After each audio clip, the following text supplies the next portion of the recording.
Hey guys, I just wanted to take a quick second to show you how to log into the Desmos Classroom. Don't worry, we're not switching to a Desmos Classroom. It's just going to be for our midterm review so that you can have a more interactive midterm review. So the first thing that you're going to do is click on the code that will be in this learning path, and it's going to say student.desmos.com.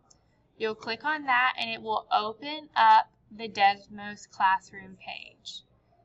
So I've already created an account. If you have not created an account, it'll ask you to join or sign up.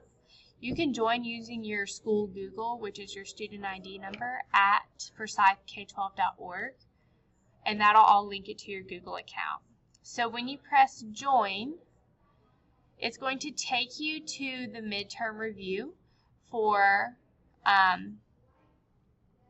Virtual Algebra 1. You could look at this Desmos presentation if you really feel the urge. It's just going to show you what it's like, what's going on there.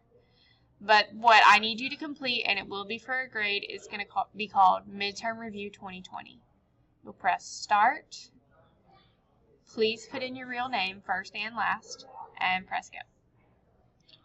It will take you through all of your activities. There's 58 slides or 58 questions to prepare you for the midterm. You can split this up just as long as you're finished prior to the midterm. This will be counted as a grade, so I will urge you to do this, and I want you to know that it looks a lot like the midterm. So if you can do this, you will do well in the midterm. Good luck on your study guide, and let me know if you have any questions. Bye!